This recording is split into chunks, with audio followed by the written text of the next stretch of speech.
ওয়ার্কাররা নিজেই চাইছে যে এবার ওরা সবাই তৃণমূলে চলে আসুক। কেন এটা আমরা দেখেছি, এটা বেঙ্গলে এর আগেও হয়েছে, যখন বামপন্থী সরকার গেল, যারা রাত্রি পর্যন্ত ওই রেড চেয়ার নিয়ে বসতো সেসব গ্রিন চেয়ার নিয়ে বসে আরম্ভ করলো। আমরা তো নিজেই দেখেছিলাম।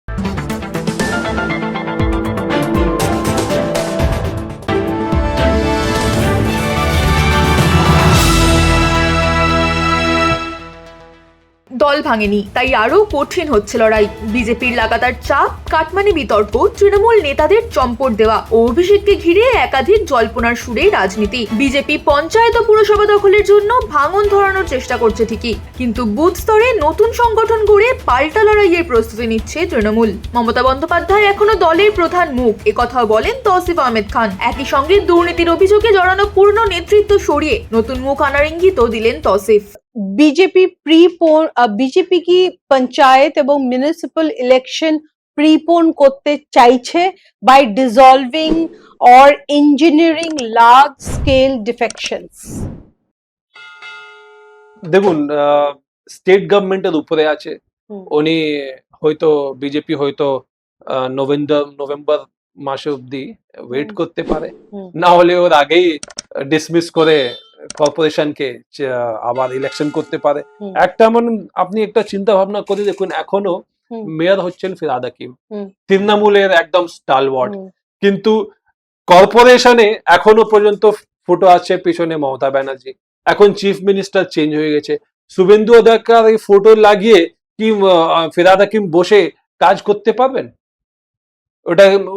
ওটা উনি কি স্বীকার করবেন? তো এইরকম সিচুয়েশন চলে এসছে। এখানে প্র্যাকটিক্যাল সলিউশন কি? যদি বিজেপি এখন প্রিপোন করে দেয়, যদি এই সরকার, শুভেন্দু অধিকারী সরকার যদি ইলেকশনটা প্রিপোন করে দেয়, তো I will not be surprised. Panchayat ও মিউনিসিপ্যাল কি বিজেপি টিএমসি তে ভাঙন ধরিয়ে দখল করার চেষ্টা করছে? দখল করার চেষ্টা করছে, বা ওয়ার্কাররা নিজেই চাইছে যে এবার ওরা সবাই তৃণমূলে চলে আসুক। কেন এটা আমরা দেখেছি, এটা বেঙ্গলে এর আগেও হয়েছে, যখন বামপন্থী সরকার গেল, যারা রাত্রি পর্যন্ত ওই রেড চেয়ার নিয়ে বসতো সেসব গ্রিন চেয়ার নিয়ে বসে আরম্ভ করলো। আমরা তো নিজেই দেখেছিলাম ওইসব।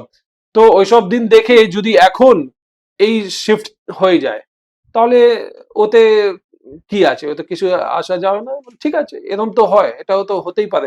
ধরে নিন যে এটা কর্পোরেট স্ট্রাকচার আছে, একটা কোম্পানি ছেড়ে অন্য কোম্পানিতে সবাই চলে যাচ্ছে এমপ্লয়িরা। তো does that make any difference? It does not make any difference. As long as public order is maintained. কোনো দাঙ্গা হলে ভাই প্রবলেম আছে, কোনো ভায়োলেন্স হলে প্রবলেম আছে। মানে এই পলিটিক্যাল ভায়োলেন্স আমরা কিন্তু একটা প্রশংসা করতে হবে, আর আমি করেওছি এই প্রশংসাটা, টিভিতেও করেছি, বলেছি যে এই ইলেকশনে আমরা দেখলাম যে আপনার কাউন্টিং ডে অবধি 5 o'clock অবধি কাউন্টিং যেদিন হচ্ছিল, পুরো একদম ইলেকশন ক্যাম্পেইন স্টার্ট থেকে কাউন্টিং ডে অবধি কিন্তু 0 ডেথ ছিল।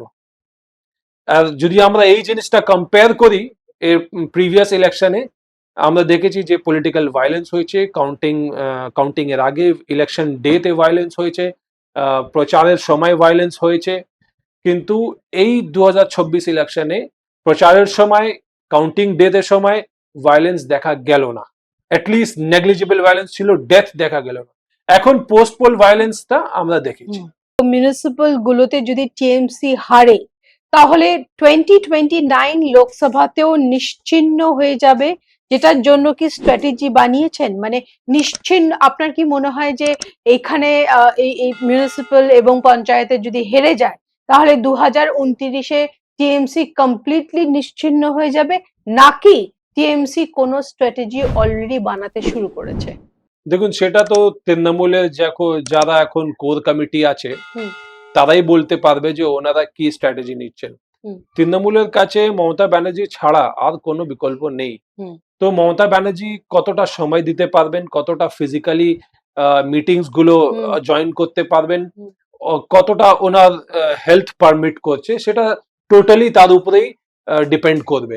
কিন্তু একবার পাওয়ার থেকে চলে গেলে আমরা যেটা দেখেছি, যেমন লেফট সরকার একদম ওয়াইপড আউট হয়ে গেলে, একদম শূন্যতে চলে এসেছিল, 2021-এ 0 সিট ছিল। আমি মনে করছি যে তৃণমূলের যেভাবে এখন এখন যে অবস্থা, হুম, মানুষ ছেড়ে চলে যাচ্ছে, হুম, তৃণমূলের লিডার হুম, ছেড়ে চলে যাচ্ছে, হুম, হুম, মনে হচ্ছে যে ওনাদের সিটটা অনেক কম হয়ে যাবে। এর লাভ হয়তো আহ, বামপন্থী আর আইএসএফ এর জোট বা এই যে ইউপি বা কংগ্রেস পাবে। পুরো পুরো পঞ্চায়েত ও বুথ লেভেল অনেক নেতা ধরা পড়ছে অথবা পালিয়ে যাচ্ছে। অনেকে পুরো পঞ্চায়েত নেতাদের বিরুদ্ধে বিদ্রোহ করছে, হাজার হাজার কর্মীরা পার্টি ছাড়তে চাইছে। কিভাবে এই পালায়ন টিএমসি আটকাবে?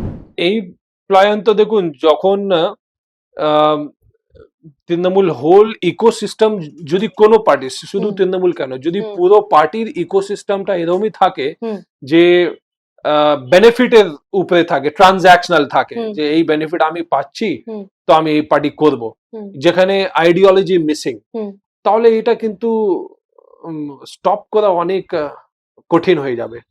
আপনি দেখবেন যে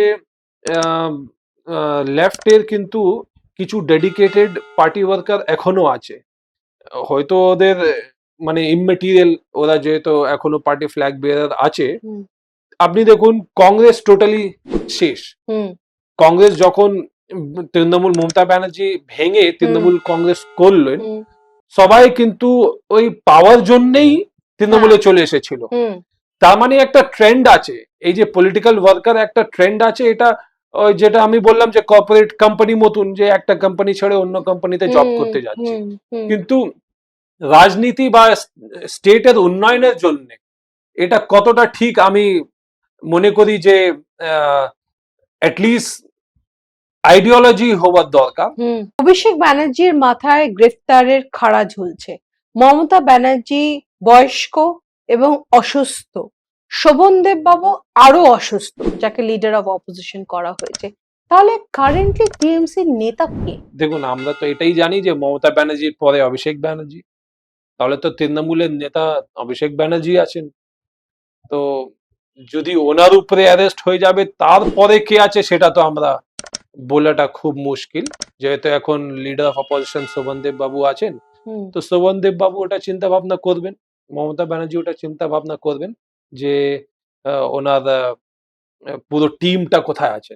হয়তো সায়নী ঘোষ আছেন ওইখানে, মহুয়া মৈত্রা আছেন, ফিরহাদ হাকিম আছেন, এনারা সব থিঙ্ক ট্যাঙ্ক এক জায়গায় বসে ওনারা চিন্তা ভাবনা করবেন যে এখন এই অবস্থায় পার্টি কিভাবে আগে যাবে।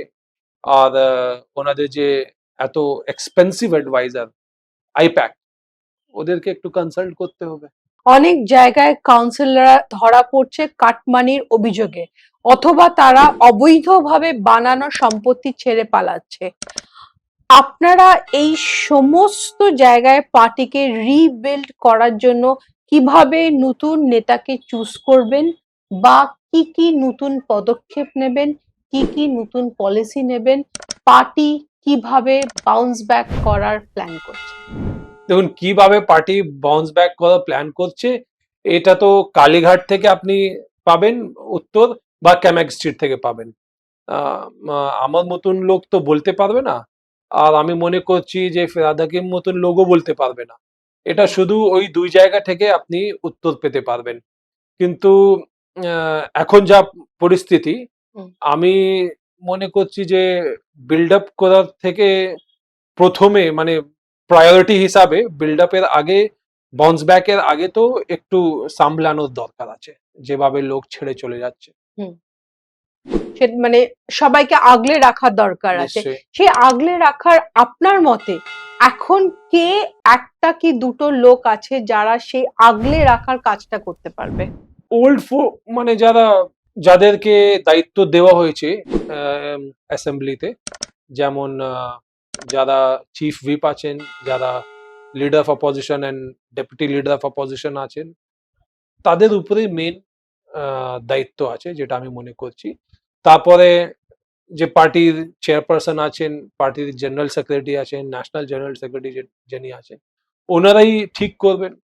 পার্টি তো মমতা ব্যানার্জির পার্টি, সবাই তো জানে, whole and soul is Mamata Banerjee.